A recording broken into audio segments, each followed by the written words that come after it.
Tere, minu nimi on Tanel ja tulen Ida-Virumaalt.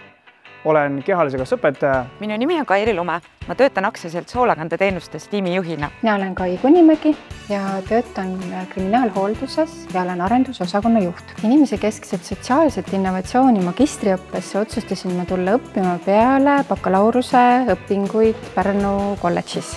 Õppisin siis sotsiaaltööd ja rehabilitatsiooni ning see tundus täiesti loogiline jätk. Valisin inimesekeskse sotsiaalse innovatsiooni eriala, kuna soovin jagada oma senist kogemust haridusvaldkonnas ja aktiivset eluhoiakut, mis parandab inimeste heaolu. Ikkagi täisharidus on magistriharidus ja kuna mul sotsiaalvaldkonnas sellist haridust ei olnud varem, siis selleks, et tegeleda sotsiaalvaldkonnas ja anda endast siis ka parim, on see ainuõige otsus. Tartu Ülikool on siis väga prestiižne kool, kus saada enda magistriharidus. Ja sotsiaalvaldkonnas, kui sa tahad olla tõeliselt hea tegija, siis tasub ka saada tõeliselt hea haridus. See õppekava võimaldab mul siduda oma senised teadmised ja kogemused, et tuua tulevikus tähenduslikke muutusi. Suurem osa omandatud teadmistest sellel erialal on rakendunud ka minu igapäevatöös. Olles osakonna juht, töötades välja erinevaid arendusprotsesse, siis just see, mida ma olen ülikoolis õppinud, näiteks teenuse disain on mind väga suures osas aidanud sotsiaalvaldkonda arendada. Need on olnud kasulikud ja mõtlemapanevad ained, mida me oleme ülikoolis läbinud ja ma ei saaks öelda, et midagi oleks puudu või midagi oleks üle.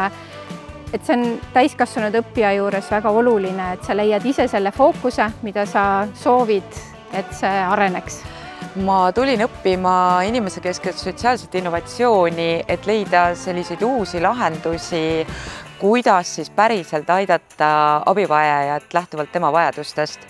Et oma töös ma näen, et sotsiaaltöö ja tervishoiu valdkond on väga tihedalt seotud ja me võiksime teha rohkem koostööd, et leida seda ühist tuge siis abivajajatele. Sessioonõppe kord kuus võimaldab mul hoida tasakaalu õppimise, töö ja eraelu vahel. Samuti on minu kaastudengid kogemused ja lood avardanud ka minu silmaringi ja andnud palju uusi mõtteid. Kui sa tahad sotsiaalvaldkonnas midagi tõeliselt head ja ägedat korda saata, siis tule ja õpi endale üks hea haridus Tartu Ülikooli Pärnu kolledžist. Mina soovitan seda õppekava sulle, kui sa soovid midagi päriselt ära teha ja luua inimesekeskseid ja innovaatilisi lahendusi sotsiaaltöös. Tule ka õppima, kui sa tahad midagi päriselt ühiskonna heaks ära teha.